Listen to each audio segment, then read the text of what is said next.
Asterisk, it's an extraordinary thing when human beings uncover truths that lie hidden, deep beneath the surface, sometimes quite literally, at 360 feet below the ground, in a place that many people might pass by without a second thought. India holds a secret, and this is not just about geography or archaeology or even history. It's about the confrontation between what we think we know and what reality demands we recognize. Now, why should America, or the world for that matter, be shaken by what was found there? Because these discoveries remind us that civilizations are far older, far more complex, and far more ingenious than the simplified stories we often tell ourselves. And when the past challenges our assumptions about progress, about culture, about knowledge, it forces us to rethink our very foundations. So today we're going to go down, metaphorically and literally 360 feet below the surface and confront a truth that doesn't just belong to India, but to the entire human story, and it is a story that, once you hear it, you cannot unhear. Asterisk, when we speak about depth 360 feet below the surface, we are not merely speaking about a measurement in the physical sense. We are talking about the confrontation between what is hidden and what is revealed. Human beings live on the surface of things, both literally and psychologically. We walk the ground, we look at what is in front of us, and we make sense of the world based on appearances. But the real treasures, the truths that shake our assumptions and change our understanding of ourselves, often lie beneath. When something is buried, whether it is in the earth or in the unconscious mind, it takes effort, risk, and determination to uncover it. You don't stumble upon such discoveries in the ordinary course of life. You have to dig, you have to be willing to descend into the unknown. That is exactly what makes this discovery, 360 feet below, so striking. It forces us to see that the past, the truth, reality itself, these things are not lying in plain sight waiting for casual observation. They are hidden, protected by time, by layers of earth, by the stories we've told ourselves in the meantime. Think of it like this: everything buried is also symbolic of everything suppressed.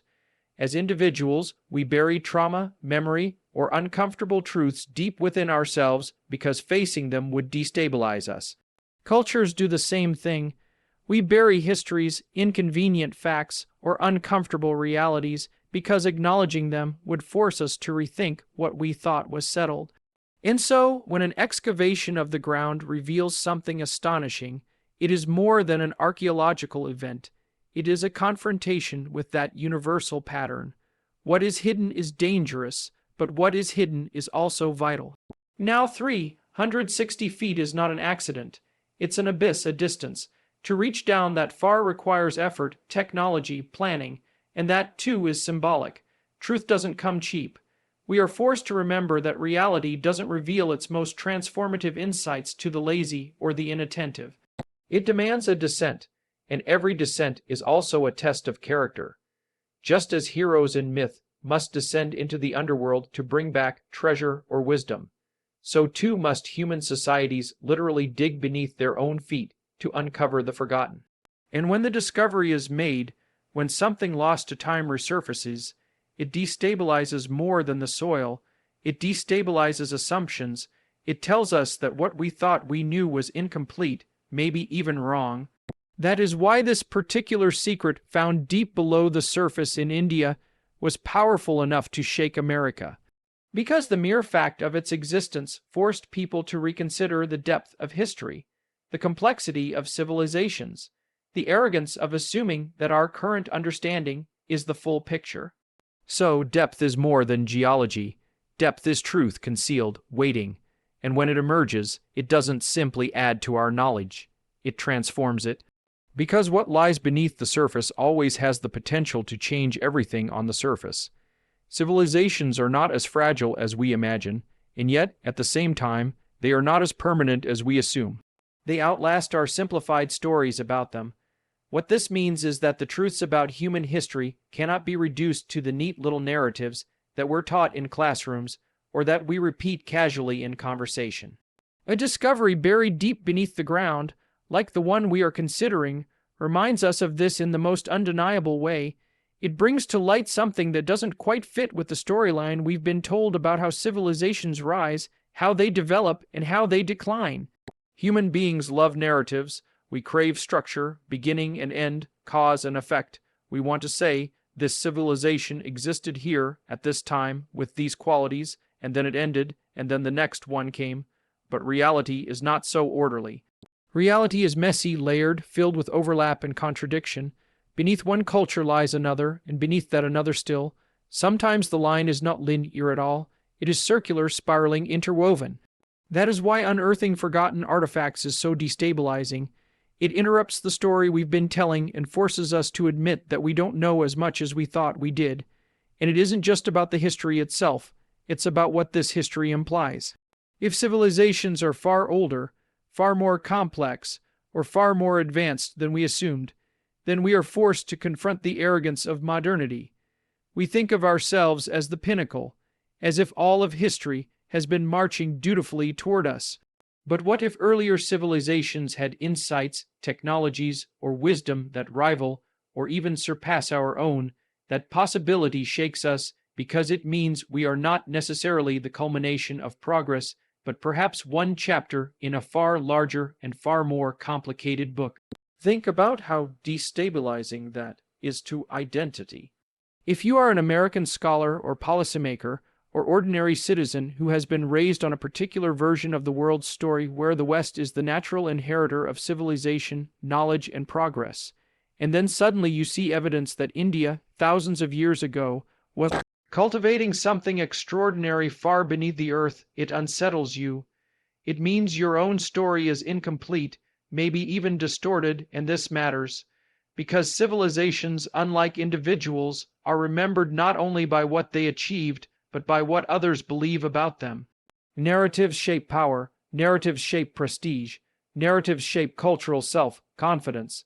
When a new discovery contradicts the prevailing narrative, it doesn't just rewrite history, it redistributes influence in the present.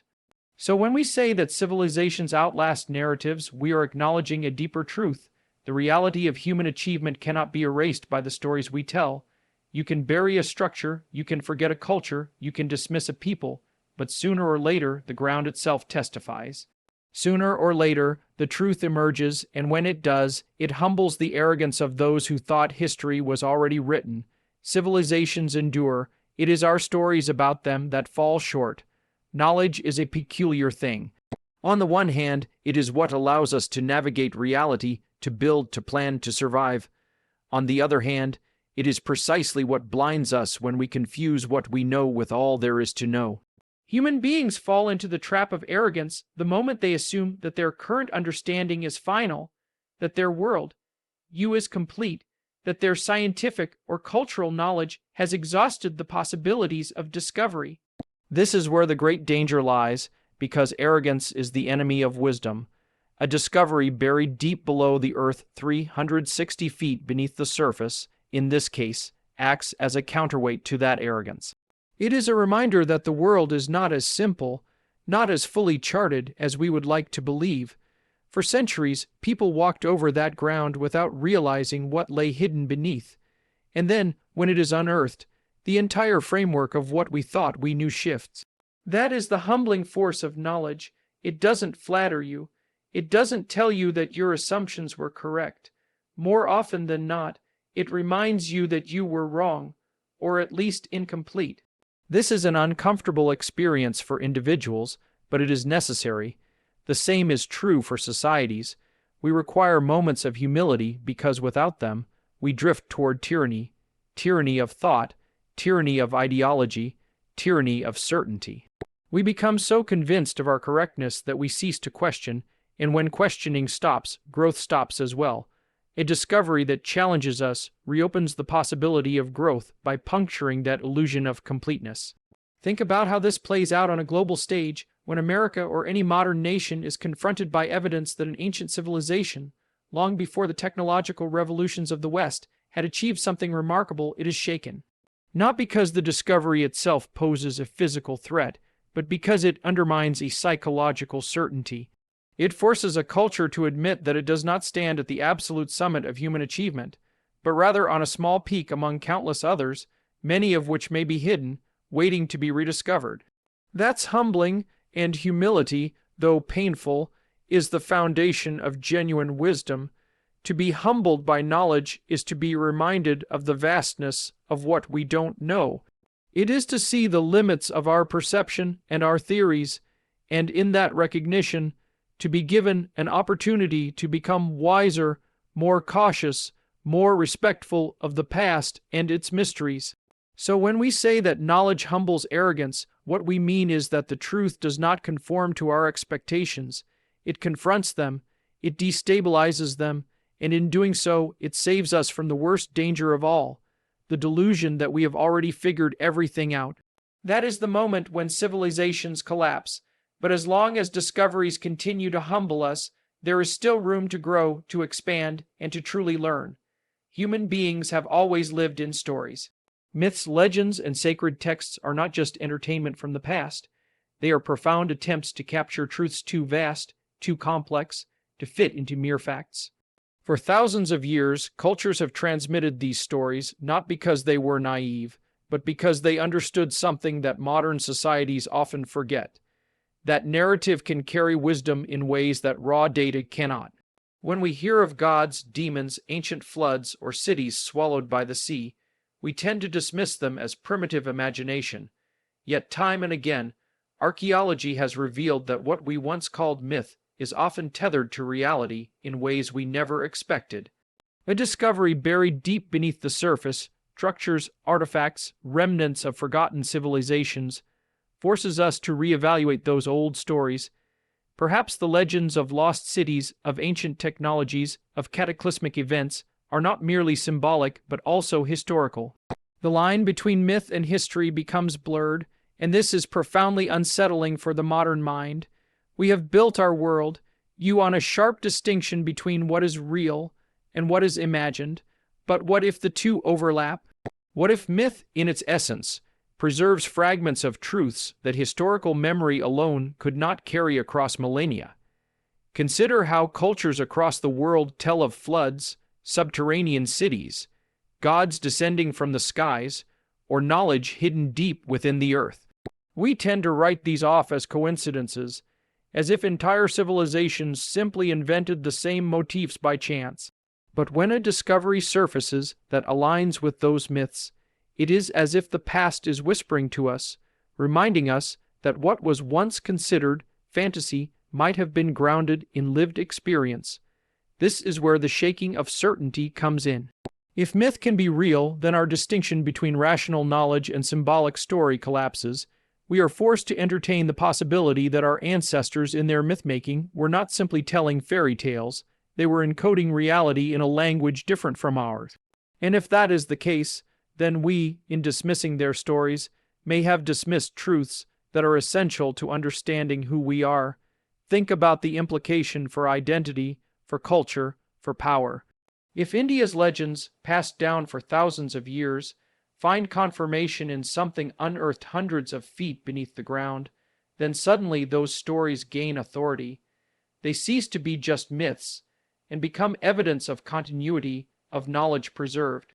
For America, or any nation that views itself as the custodian of truth and progress, this realization is jarring. It suggests that wisdom and achievement are not confined to the modern West, but are deeply rooted in the ancient soil of civilizations long underestimated. So when myth meets reality, it is not merely a historical revelation. It is a psychological revolution. It forces us to respect the symbolic language of the past, to see myth not as error, but as another form of truth. And it reminds us that beneath the stories we dismiss may lie discoveries that could change the way we see ourselves and our place in history. When a discovery occurs in one nation, it rarely stays confined within its borders. In our interconnected world, the implications ripple outward, sending shockwaves that disrupt assumptions far beyond the site itself. This is what happened when the secret, buried deep within India, came to light. It did not merely belong to India, it became a global revelation, and for America in particular, the impact was profound. Why? Because discoveries of this kind don't simply add facts to history. They rewrite the framework of cultural confidence, identity, and influence. America has long been positioned as the world's leader in progress, technology, and knowledge. Its narrative of exceptionalism depends in part on the idea that modern Western civilization represents the pinnacle of human achievement. Yet, when evidence emerges that an ancient culture, half a world away, accomplished something astonishing, something that challenges the conventional timeline of human advancement, it destabilizes that narrative.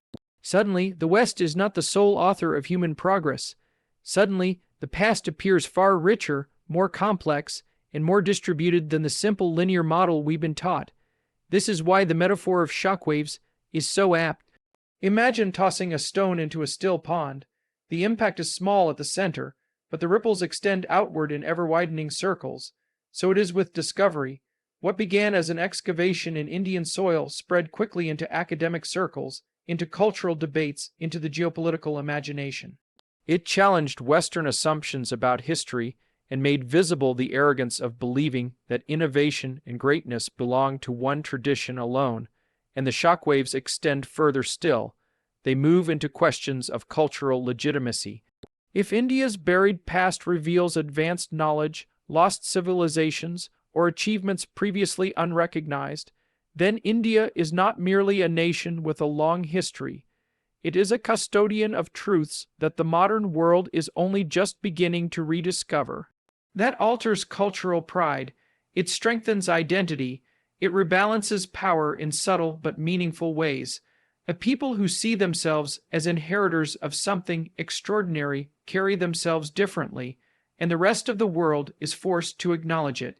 For America, the shaking comes not only from the discovery itself, but from what it symbolizes, that no nation owns the monopoly on greatness, that wisdom is not bound to geography, that the human story is not linear but shared. This can be threatening to those who benefit from the illusion of dominance, but it is also necessary, because without these disruptions, we grow complacent. We assume we have reached the summit of knowledge and achievement, when in fact there are mountains still hidden, waiting to be uncovered. The global shockwaves of discovery remind us that the past belongs to all of us, and that truth cannot be confined by borders or by stories of national superiority.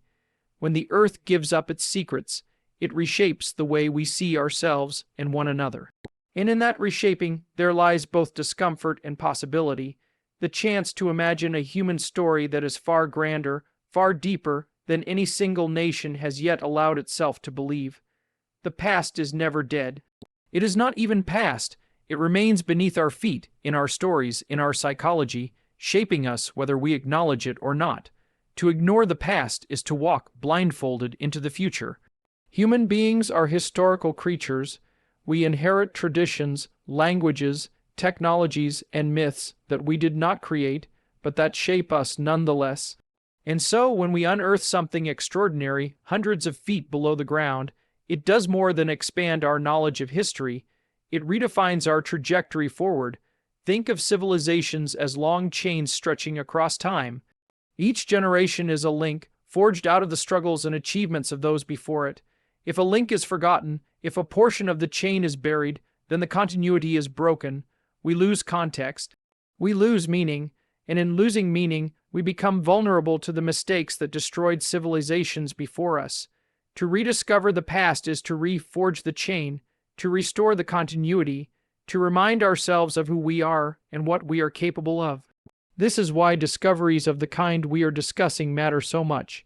They are not simply about artifacts, ruins, or measurements. They are revelations of identity. They remind us that human beings have faced challenges before, that they have built and collapsed, that they have reached heights we did not believe possible. In that recognition lies a warning and a lesson. If they could rise, so can we. If they could fall, so can we. The arrogance of modern culture is to believe that we are immune to collapse, that our technological progress and scientific knowledge insulate us from the fate of the ancients. But history screams the opposite. Civilizations far greater than ours in stability, longevity, and achievement have vanished into the dust. Their ruins lie buried, waiting to be found. That is not merely an archaeological curiosity. It is a mirror held up to us. It tells us this too could be you. And yet, there is also hope in this, because in rediscovering the past, we recover lost wisdom. We find strategies, perspectives, and warnings that could guide us away from destruction. The past defines the future because it provides the map. To ignore it is to wander blindly. To respect it is to navigate with vision. So, when India's hidden secret came to light and shook America, the deeper message was not about rivalry or pride. It was about continuity. It was about the shared responsibility of human beings to remember, to learn, and to adapt. The past defines the future precisely because the future is built out of the past. The bricks of tomorrow are made from the ruins of yesterday, and the societies that endure are the ones humble enough to see that, courageous enough to face it, and wise enough to build with it.